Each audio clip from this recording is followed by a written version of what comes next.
Hey, Steve Shenbaum here with Game On Nation. I am beaming because I like all our guests, but man, I have such a bias towards this guest because he is such an influencer in our community here in Manatee County, Sarasota, Lakewood Ranch. It is Chris Williams. Chris is the president of Aginto, and Chris has had my back for many years. And like I said, he is always out there making a positive influence. So we are with Laugh with Chris Williams today. We're so glad you're joining us, either observing and watching us, or you are listening to this podcast. Chris, welcome to Laugh with Chris Williams. My man, thanks so much for having me. I'm so pumped to be here. So here, I'm going to warn everyone. We've got two encouragers. Yeah, like that's battling true. it out. So we're going to have to that's true. We're going to have to really, I have to control myself, or my daughter will say, Dad, you were so extra. I'm like, you don't understand. Chris Williams is so significant to our community. We'll get to that. We're going to talk a little bit about you running your business. Think about artificial intelligence, which is something that you really leaned into, which is not my jam. But we always start Laugh with by bringing out some levity, Okay. But it's not like the setup punchline joke. So, Chris, we ask our guests, and I'll kind of tee it up to model it, just start thinking about something in the last, few weeks that brought you joy, brought you levity, brought you some humor. It doesn't have to be this person said this joke and everyone fell over. It could be a moment where you laughed with you. For me, is a laugh with. I have a 14 and 11-year-old daughter, and my 14-year-old daughter is bringing home this language. It's not an inappropriate language, just the hip language. The new one. Oh, gotcha. The new one is my wife and I will say something, and instead of her saying okay or got it, it's bet. Oh yeah, bet that. Bet. Bet. Bet. So now I'm overusing it, and she's like, Dad, stop. Why how old is she? 14. Yeah, I have a 14-year-old daughter as well. Like, why do they get mad when we use the words? I think it's a little like, Dad, it's not for you, it's for us. Nah, I used bet when I was 14. We were using that word. You should say to her, that was ours before it was yours. Yeah. What I do love is because I'm like in the marketing space or whatever, like social, I see a lot of new words. You must. And so like I'll like intentionally drop one at the dinner table. her face. That may be your laugh with moment, yeah? I mean, that just happens all the time. And, and I'm just like a super, like, me, man, like everything brings me joy, right? Like everything. If I were to choose like a laugh with moment, I'd have to laugh at myself. Okay. My wife and I, we cut down a tree in our backyard, not like a huge one, 7 foot, something like that. And we cut it down about 3 weeks ago, but there was a stump that was still there. And so we decided together, you know what that means. We decided together to go get that stump out of the ground. And you decided not to hire a professional stump so grinder. I'm like, I know that they have grinders and they have like people that pull it out, but I'm like, how hard could it be? Wait, stop right there. I love that phrase. I always say, what's the worst that could happen? Chris, please tell us how that DIY project went.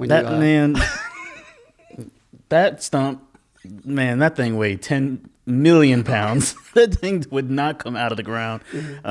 We tried and tried. We got most of it. We grinded it down and cut it down and did pretty well, but nah, she's still in the ground. That's good. Good. And then Monday, I was like, calling. Making calls, but also like walking around with a sword bag and stuff like that, which sounds horrible, but like I have to laugh at myself. How hard could it be? Turns out pretty hard. I love that.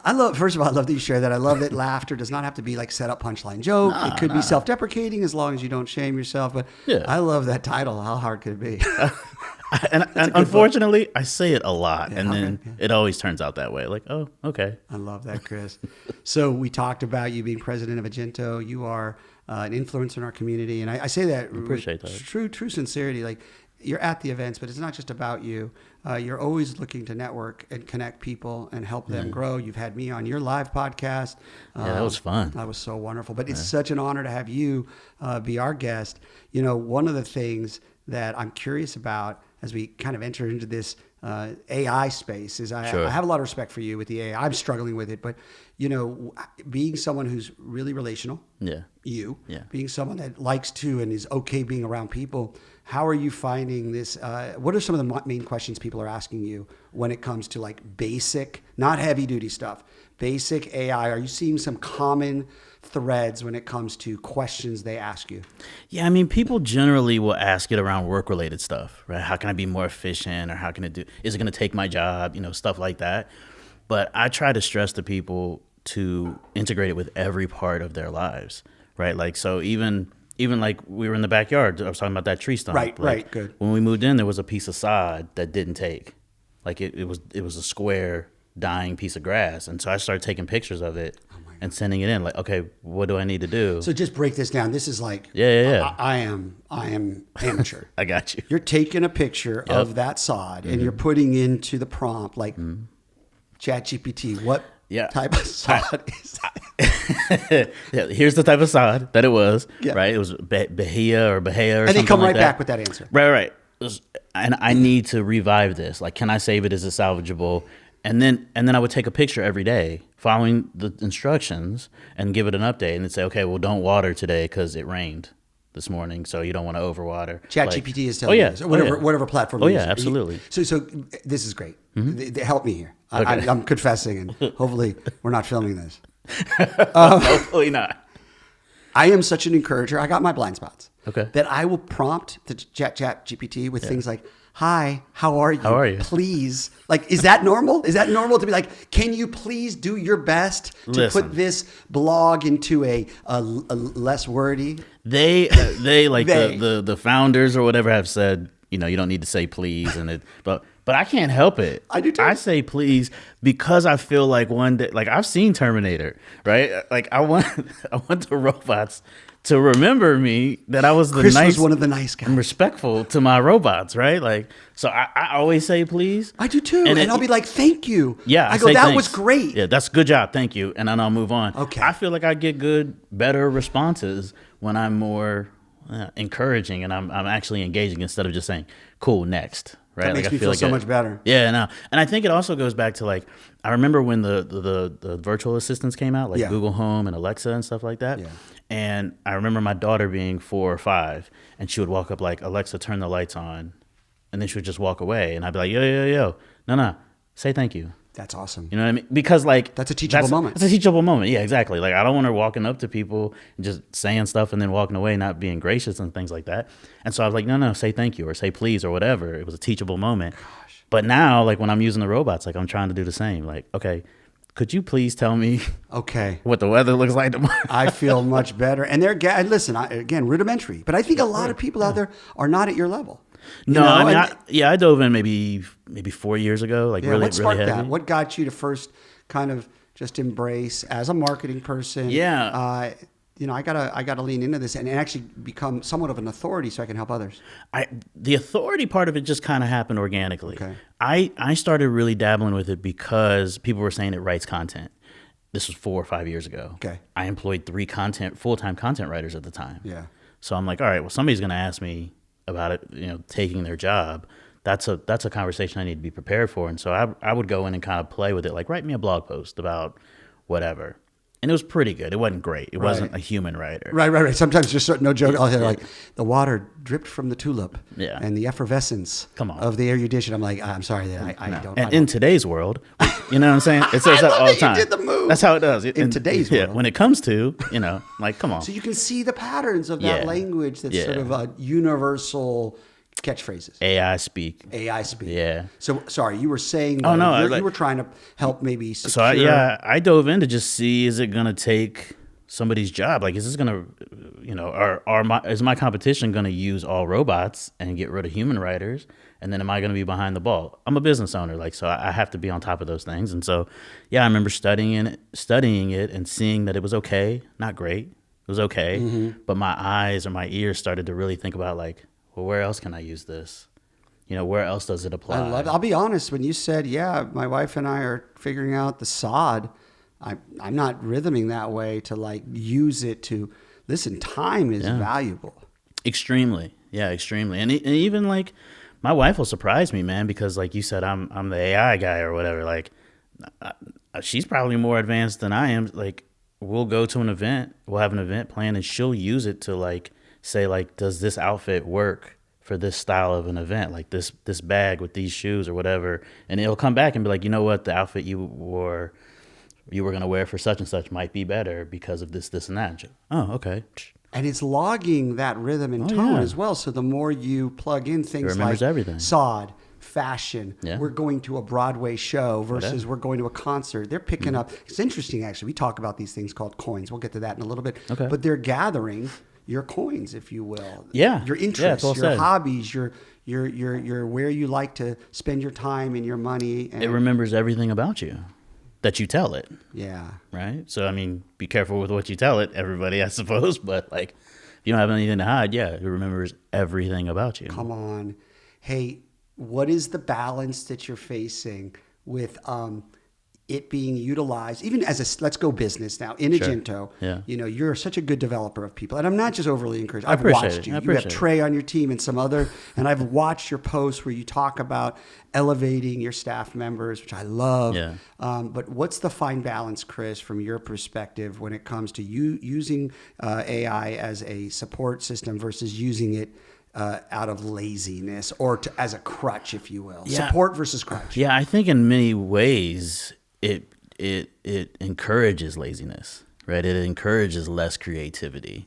Like I've talked to people who are like, I feel less creative. I've been using it, every day for 6 months. I feel less creative. That's a problem. Yes.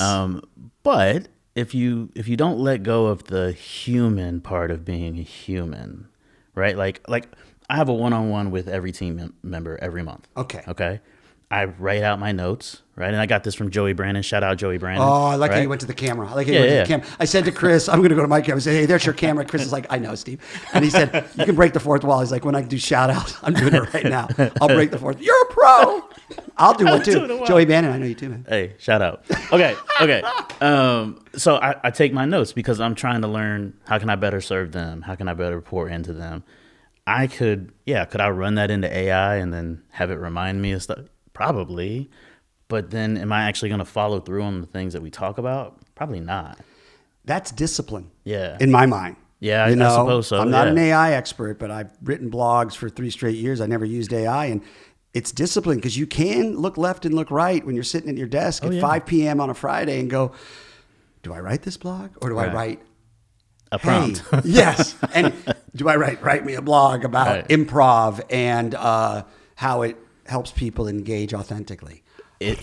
Are you engaging authentically in that? Ding, ding. Right, exactly. But it goes, I think, back to, I think there's some morality dynamic too, but I think for me, it's discipline. Yeah. Because, you get tired. It's easy to chop it up right here on the podcast and say all the right things, but I'm just going back to 5 on Friday. I mean, how are you going to be when you are tired and you don't want to?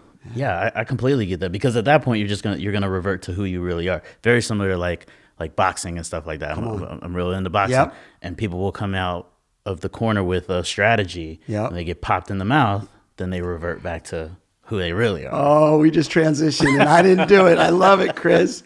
And earmark this. I do want to talk about you out in the public networking, connecting with folks. Sure. But we'll earmark that because I do want to talk about how that can be draining for even us extroverts. But boxing. Yeah. Did you box? Did you study it? Did you actually get in the ring? I've been in the ring, studied, not as a amateur or pro or nothing like that, just more for fitness. Yeah. Nobody's punching me anymore, you know what I mean? But I love the discipline component. But you said something I want to kind of go a little further there. This idea, every plan is great until you get punched in the mouth. Mike Tyson's the one that said it. Yeah. Everybody's got a plan until they get punched in the mouth. What does he know? No, I'm just kidding. Mike Who Tyson? is he? Tyson? Yeah. So talk about that from a business perspective, because not everyone wants to get punched in the mouth, but that idea of like, here's my plan. And then, oh, wow, I just got an email at 8:30 in the morning that changed everything. Everything. Yeah. Yeah. I mean, I think that being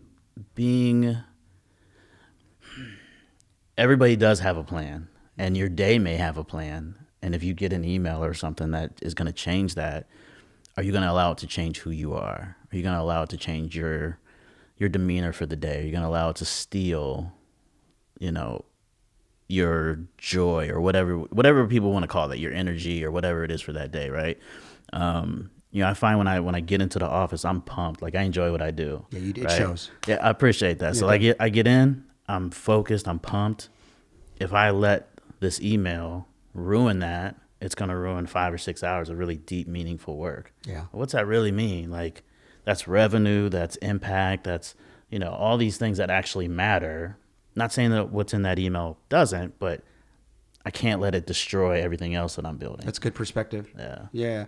You're improving, actually. We talk about this. Okay. Well, if you're talking about showing up to the office at 8:30 in the morning, I got a plan, and all of a sudden, we'll use that example. Email comes in that shifts things, whatever it may be. You gotta pivot. Yeah.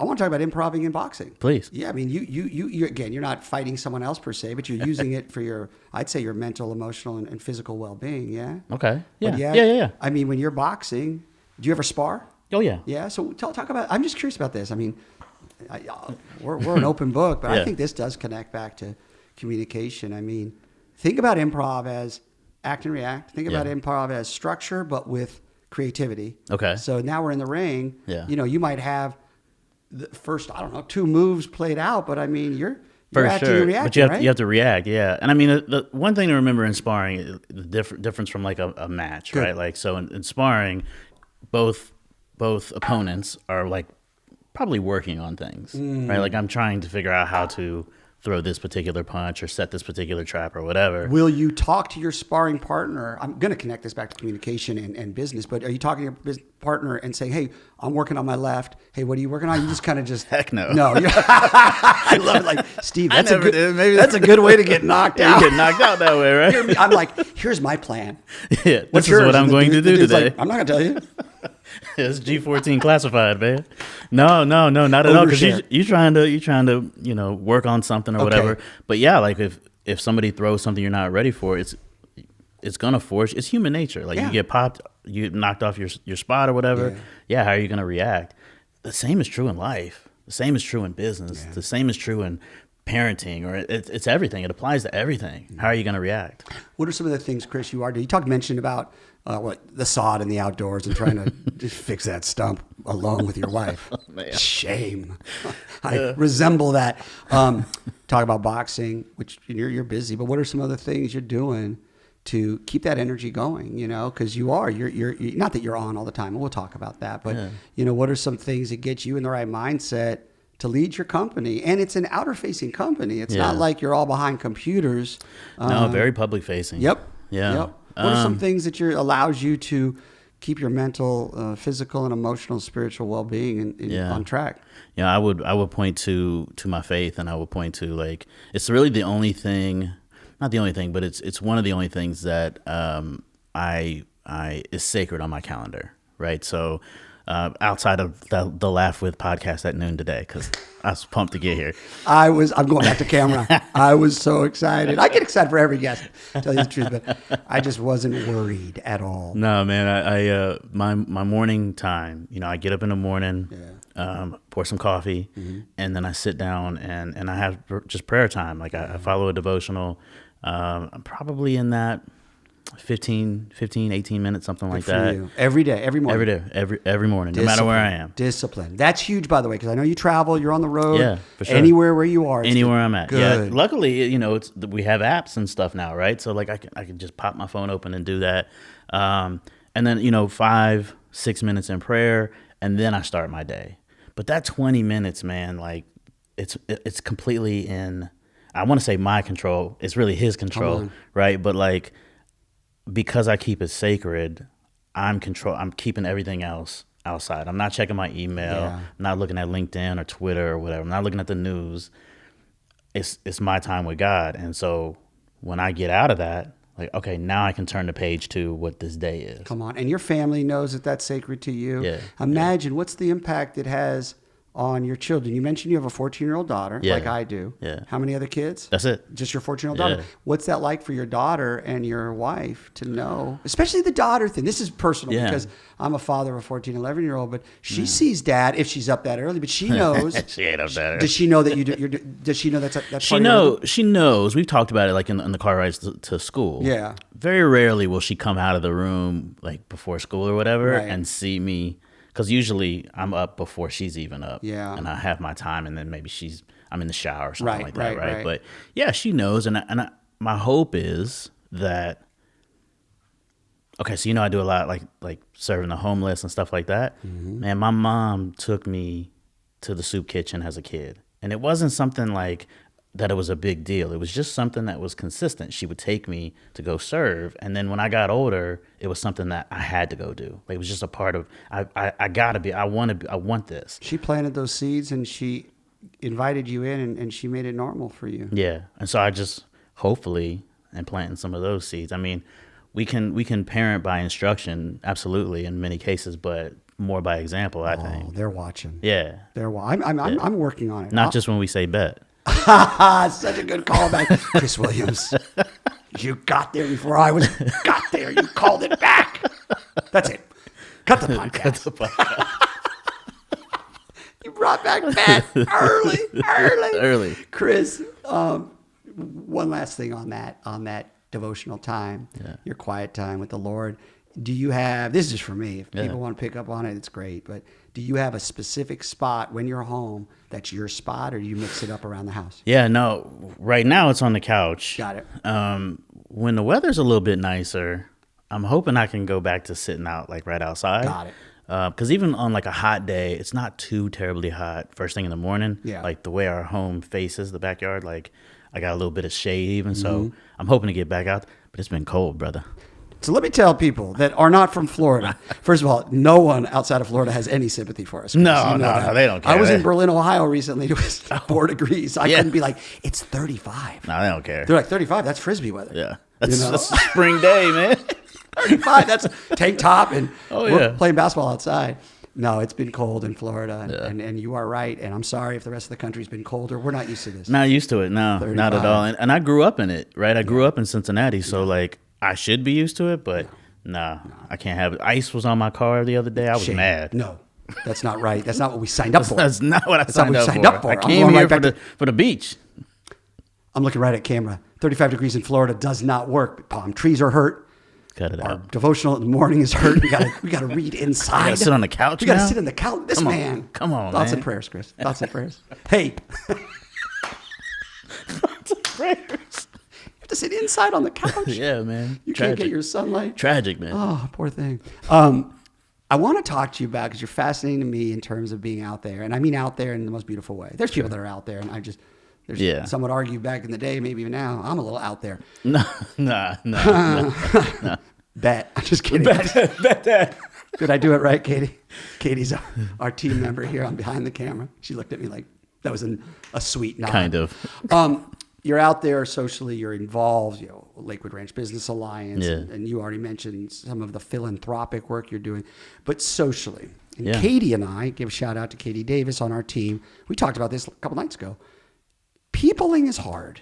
Yeah. Peopling's draining. Yeah. So my question is, for everyone who sees you out there, and I see you, and you're always so friendly, how do you manage your energy when you are going from running the company to out at the luncheon to and back to the office to maybe an evening gala, and then of course being a father and being a husband? Yeah. Yeah. Simple question. I please answer in 3 seconds. I'm just Oh man. No, take your time, You know take your what? time. You know what? Shout out to my wife, right? Because if she were the type to be like, no, you need to be home at 5:00, and when you're here, that would be a problem. That would drain from the energy, right? But she knows that, hey, I got work that needs to be done, but I can't do it during the day because I got to be at this event or whatever. So I have to come home, do dinner, and then I got to crack the laptop. So shout out to having the right partner. I love that you said that. That's a great answer. Yeah. But also just being present in the spaces that I'm at. I'll say 2 things. First, being present in the spaces where I'm at. So when I'm home and I'm doing the home thing, I'm doing the home thing. Come on. When I'm at work and I'm doing the work thing, I'm doing the work thing. I'm fully present. When I'm at an event and I'm having a conversation with somebody I just met, Steve, and he's telling me about his family life and what he likes to do, I'm present in those moments. It's funny you say that, because I remember when I met you. I don't remember what year it was, a few years ago. Yeah. It was at a Lakewood Ranch Business Alliance event. I believe it was like a Sandy's Award. I remember we were at a circular table. Yep. You were sitting like 3 over, and I Yep. think someone was like, Chris and Steve need to meet, and you ended up moving over. And I'm telling you, a room of 300 people with 10 top circles, Yeah. it can be really distracting. It was just us. And you were present. And you had a nice custom sport coat. Chris, I was don't- doing the thing. I didn't tell you we were going to go there, but you had a nice custom sport coat. I remember Appreciate that. even in the lapel, it was like there was a Bam. thread that matched. Yeah. The buttons were custom. Trying. What does that come from? What is it you got? Because you have the athletic side, you have the hood side, Yeah. hoodie side, you have the sweatshirt side, you have the sneaker side, but yeah. you have this blazer side to you. Where did that come from? And who encouraged you? I Was don't that know. you? Maybe my wife, step your game up a little bit type of conversation. But no, I remember not wanting to wear when I started Aginto, like I was a shirt and tie type of dude. Okay. But I went business to business, selling my services in Florida. It was hot.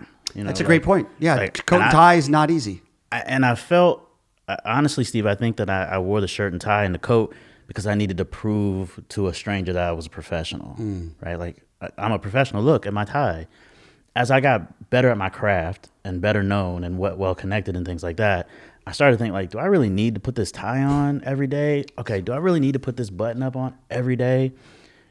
But more stuff like this very often. But there are some scenarios where I'm in a room. I need to honor the event that I'm at. Everybody's going to be dressed up. Why should I not be?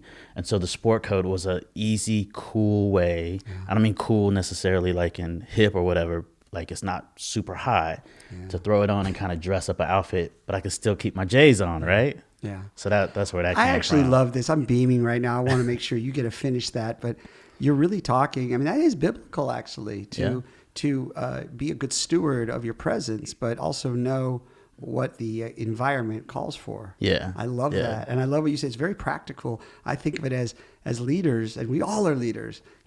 Think about what outfits make you feel comfortable. Yeah, I want to feel comfortable and feel good. Yeah. But I love what you said about without making it your identity, right. And without, you said you at times were in the coat and tie early on, and you were trying to prove something. Right. And I know you as a pretty respected leader. I would say Chris Williams has nothing to prove, but as a young, I appreciate that. As a young leader, that's real. I felt like I had everything to prove. Why would they trust me? Well, I gotta look the part, right? And then that could be okay, but then it makes you stiff. Yep. Maybe a little bit of Chris's flow and athlete and boxing side doesn't get to come out. So Exactly. you could argue that you're sort of limiting your light. Yeah. I've told some of the young people I work with, like, that was my representative. That was your representative. I was out in public. It was my representative. You know what I mean? I'd rather just be me. Yeah. I think that's a way better definition of authentic than just throwing that word around. Yeah. You mentioned coming in from Cincinnati. I don't know this. I know this is probably a longer story, but from an origin story perspective, what brought you down to this region, and when was that? So I came down the first time in 2005. Okay. Real estate. Yeah, I worked in the factory in Cincinnati, and I just didn't want to do that forever. And That's serious, though. Factory Cincinnati. Yeah, I was a metal plater. And really, I mean, I was probably making, this is 2002, something like that. Yeah. I was probably making, I don't know, $15, $17 an hour or something like that. I'm 20 years old, 21. That's a lot of bread. You don't have any bills, you know what I mean? Like, that's a lot of bread. No family at the time. No family. Like, this is great. Yeah. But I saw the guys that were retiring, and their bodies were so broken, you know what I mean? Like their life was so worn because they'd worked on the line for 40 years. You could see it in their face. You could see it in their hands. Yeah. I was like, I don't want that. And I had friends here flipping homes. Okay. So I'm like, oh, okay, let me go do that. So I came down kind of at the tail end of the bubble. Yep. Went back in 2010 back to Cincinnati for about a year. Okay. For about 6 months, I'd say.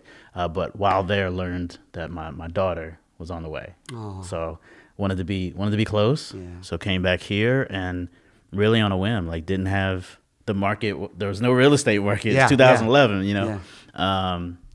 didn't finish college, didn't, nothing. So I just kind of had to figure it out.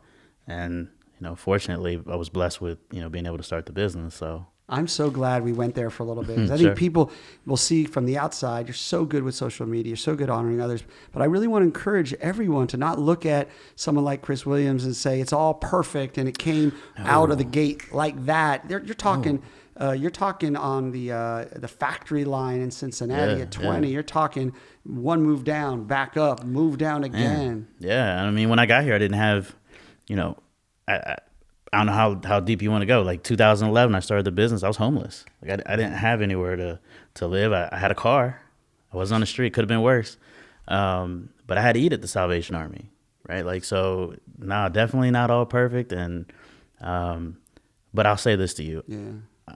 While I wouldn't wish it on somebody else, I don't know that I would have learned the lessons that I learned any other way. I was a hard-headed kid. And I needed to kind of fall on my face and have that come to Jesus type of type of interaction in order to get right.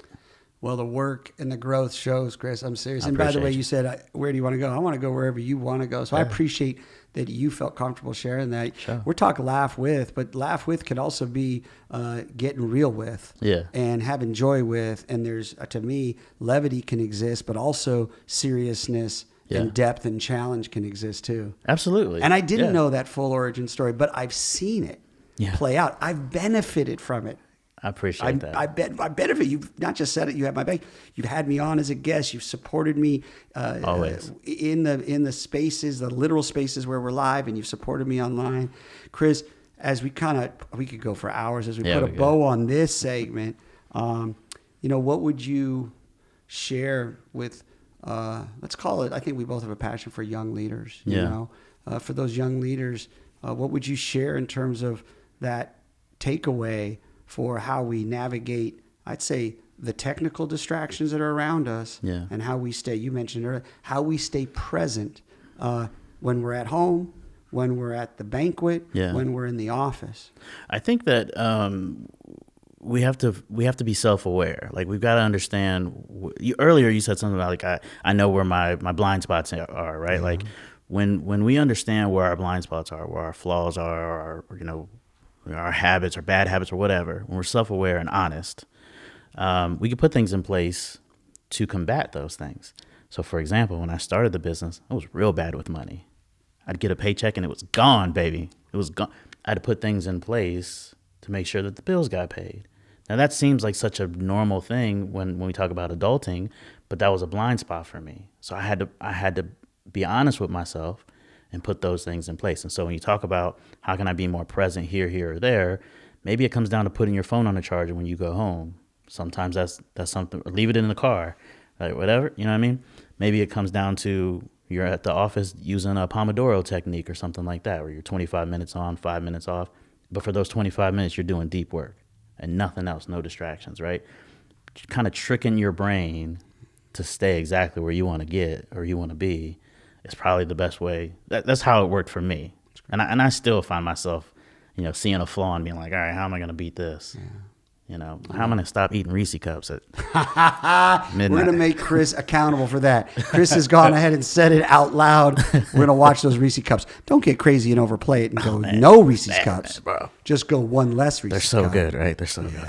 Chris, I can't tell you how appreciative I am of your levity, your joy, your depth, your substance, your humility. I think the word you said towards the end there was being honest. Yeah. Being honest with yourself. And we encourage everyone else, hey, be honest and say, hey, I'm really good at this and I need to work on this. And I love that you made it practical. Yeah. I think that's the only way it makes sense for us as humans, right? Especially us as men, right? Let's just keep it real. Can I say one more thing? Yeah, Chris, come on. Listen, like before we met, I'd kind of followed you on social. So like I knew about the things you were doing, how you were teaching, how you were educating, you were pouring into people. And I was like a real follower, like you were like the influencer on social, and I was following along with what you were doing. And then we met, right? As both the fan and as the friend, I'm honored. Like it's an honor to like sit next to you and just kind of see how you speak to people. Or like I've been in a room when you're teaching and watch how you control the stage and how you interact with people in an authentic way. Bro, I'm grateful to have been a follower and still, but to be a friend. I'm grateful. Thank you, Chris. This is encourager versus encourager. It is. That's right. I appreciate you so much. And it's okay to have a little tear during Laugh With. That's right. Received. Yes, sir. And right back at you, Chris. You are such a influence in our community. God has gifted you with such a platform, and you're using it so well. And I loved you told some of the backstory so people know when they look at folks in their 50s that it's not all roses all the time. And it's not all like we just woke up and started doing Aginto and game on. It is a challenge and it's a struggle we encourage. Yeah. So I'm going to go back to camera. That was Chris Williams. Laugh with Chris Williams. Let's get real with Chris Williams. Let's support one another. I love you, and I appreciate you so much. Much love. And you can check out the podcast on the links up there, over there, over there, and down there. Yeah. This man's the marketing genius. I'm not, but check it out, and we appreciate you joining us. And Chris, thank you. My man. Yeah. Good job, man. Thanks. That's it. Bet that. Game on. Bet that.